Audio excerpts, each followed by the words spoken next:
Permanent hair removal at Anos. Flat 25% off. Call 970-389919. నమస్తే sir. నమస్తే అండి. నా పేరు doctor Sai Ravishankar, HOD senior consultant cardiologist Aster prime hospital. చాలా రోజుల నుంచి మనం చూస్తూ ఉన్నాము, చిన్న వయసులోనే చాలా మందికి హార్ట్ ప్రాబ్లమ్స్, హార్ట్ బ్రేక్స్ కానీ ఇవన్నీ జరుగుతూ ఉన్నాయి. సో చాలామంది ఏంటంటే మాకు తెలియదు, ఎప్పుడు కూడా మా ఫ్యామిలీలో ఎవరికి కూడా ఎలాంటి గుండెకి సంబంధించిన ఇబ్బందులు లేవు, మాకు సడన్గా వచ్చింది అనేసి చెప్తూ ఉంటారు. సో ఇలాంటి వాళ్ళకి మనం ఏమైనా సూచనలు ఇవ్వడానికి ఏమైనా ఉందా? మీకు సంబంధించి ఏదైనా హెల్త్ ఇష్యూ ఉంటే ముందుగానే దాన్ని కనుక్కోవడానికి మీకు కొన్ని లక్షణాలు ఇవి కనిపిస్తాయి అని చెప్పడానికి ఏమైనా ఉందా సార్? కరెక్ట్. చాలామంది మా దగ్గరికి వస్తుంటారు ఏంటంటే ముందు నుంచి హార్ట్ అటాక్ లేదు, మాకు అసలు లక్షణాలు లేవు, ఫస్ట్ టైం. హార్ట్ అటాక్ ఎప్పుడు ఫస్ట్ టైమే వస్తుంది. రెండోసారి హార్ట్ అటాక్ ఏది వచ్చిందో అది వేరే విషయం. ఫస్ట్ టైం ఎవరికి ఎంతమందికి వచ్చిందో ఫస్ట్ టైమే వస్తుంది heart attack. So heart attack ఎవరికి వస్తుందో ఇవాళ రేపు మేము ముందు అనుకున్నాం అంటే హార్ట్ అటాక్ 45 years తర్వాత వస్తుందని. ఇప్పుడు మేము చూసింది ఏంటంటే 18 ఏళ్ళ దగ్గర నుంచి హార్ట్ అటాక్ రిస్క్ పెరిగిపోతున్నది.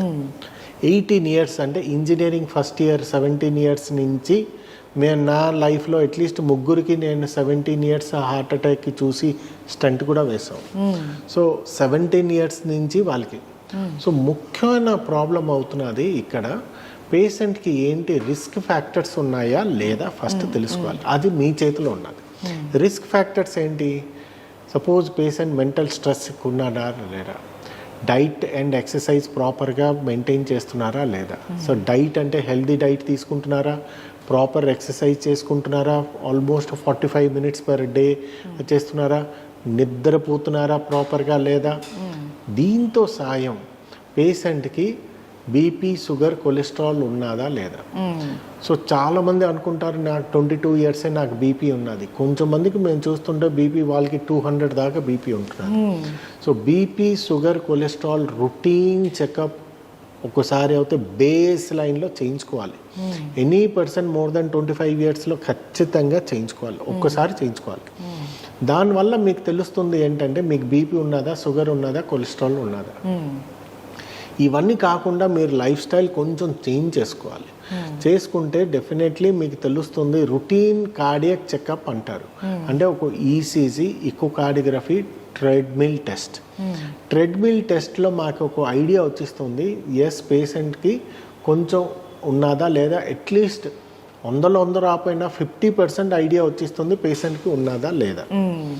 ఈసీజీ నార్మల్లో ఉన్నా కూడా పేషెంట్కి 3 బ్లాక్లు ఉన్న పరిస్థితులు కూడా ఉన్నాయి. సో ఈకోలో కూడా నార్మల్ ఉండి కూడా పేషెంట్కి 3 బ్లాక్లు ఉన్న పరిస్థితులు కూడా ఉన్నాయి. సో ఈసీజీ నార్మల్లో ఉన్నదని మీకేం లేదు. సో ముఖ్యం అవుతున్నది లక్షణాలు.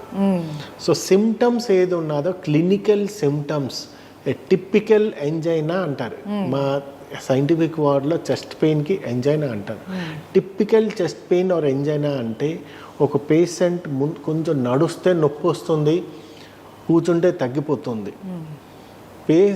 చాలా మటుకు వెళ్ళిపోయింటే వాళ్ళు సెల్ఫ్ డయాగ్నోసిస్ చేసి వాళ్ళు ఓన్గా మెడిసిన్ షాప్ వెళ్ళి వాళ్ళ ఎసిడిటీ టాబ్లెట్లు ఏదో ఒకటి వేసుకొని ఆర్ గూగుల్ డాక్టర్కి వాళ్ళు చూసుకొని వాళ్ళే సెల్ఫ్ ట్రీట్మెంట్ చేసుకొని ఒక స్టేజ్ దాకా వాళ్ళు తెస్తారు. సో ఆ లక్షణాలు ఏది ఉంటుందో నొప్పికి కొన్ని టాబ్లెట్ వేసుకుంటే తగ్గిపోతుంది, మళ్ళీ నొప్పి వస్తుంది.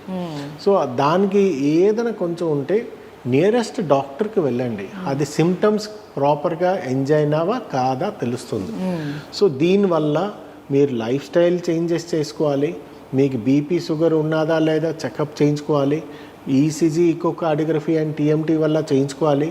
దీనివల్ల at least 50 to 60% patients heart attack అయ్యి డేంజరస్గా ప్రాణంకి కోల్పోకుండా మేము ముందు జాగ్రత్తగా మేము ముందుగా ప్రివెంటివ్గా ఇది మేము తెలుసుకోవచ్చు. సో ఎనీ పర్సన్ లక్షణాలే రాకలే, మీకు చెస్ట్ పెయిన్ రాకలే, బ్రెత్లెస్నెస్ రాకలే, రొటీన్ కార్డియాక్ చెకప్ ఏడాదికి ఒకసారి చేయించుకుంటే మోర్ దెన్ 35 కొంచెం రిస్క్ ఫ్యాక్టర్. ఎవరో ఒకటి స్మోకింగ్ చేస్తుంటారు, చాలా అసలు ఎక్సర్సైజ్ చేయరు, ఇట్లాంటి వాళ్ళు రెగ్యులర్ చెకప్ చేయించుకుంటేనే మంచిది. సో రెగ్యులర్ చెకప్ చేయించుకుంటే మీకు బయటపడుతుంది హార్ట్లో ప్రాబ్లం ఉన్నదా, షుగర్ ఉన్నదా, కొలెస్ట్రాల్ ఉన్నదా, బీపీ ఉన్నదా, దానికి మీరు ట్రీట్మెంట్ చేయించుకుంటే బెటర్. అండ్ సార్ ఇంకొకటి, చాలామంది నిద్ర సరిగ్గా పోకపోవడం వల్ల కూడా హార్ట్ ప్రాబ్లమ్స్ వస్తాయని అంటారు, అది నిజమేనా సార్? ఖచ్చితంగా నిజం, 100% నిజం. ఒక పర్సన్కి నిద్ర ఎంత, మీరు ఫుడ్ ఎంత ఇంపార్టెంటో నిద్ర కూడా అంతే ఇంపార్టెంట్. ఫుడ్ లేకుండా మీరు ఎట్లా బ్రతకలేరో, మంచినీళ్ళు లేకుండా ఎట్లా బ్రతకలేరో, నిద్ర కూడా ఖచ్చితంగా కావాలి.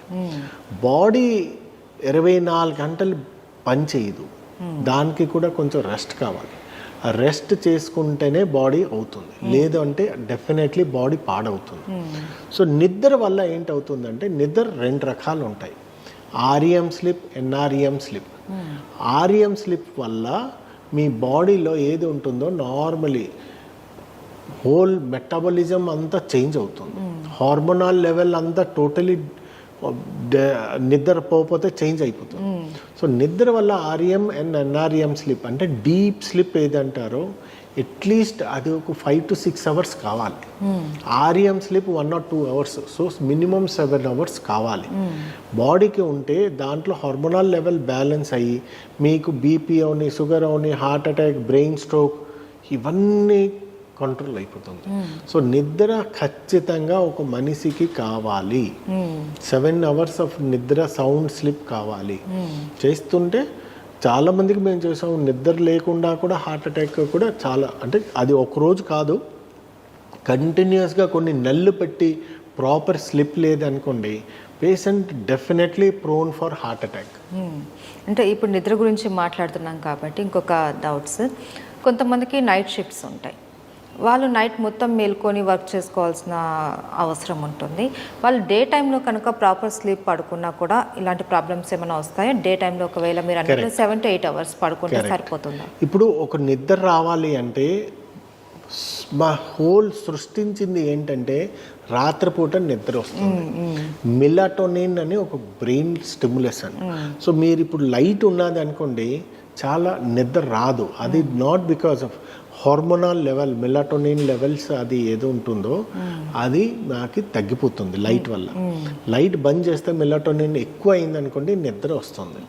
సో ఎవరైనా నైట్ డ్యూటీ షిఫ్ట్ ఉన్నారా, ఓకే, పొద్దున్న అట్లీస్ట్ వితౌట్ అసలు లైట్ కొంచెం లేకుండా డార్క్ చేసుకొని వాళ్ళు 7 అవర్స్ సౌండ్ స్లీప్ పడుకున్నారా, as good as night.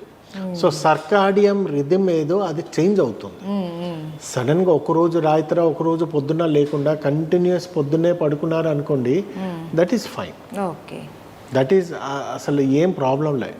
So melatonin level కొంచెం పెరుగుతుంది, ఎందుకంటే ఈ లైట్స్ ఉండదు, సన్లైట్ ఉండదు, ఉండిపోతే డెఫినెట్లీ మెలటోనిన్ లెవెల్ అవుతుంది. సో వాళ్ళు పొద్దున్న పడుకున్న 7 hours is fine. Okay, thank you so much.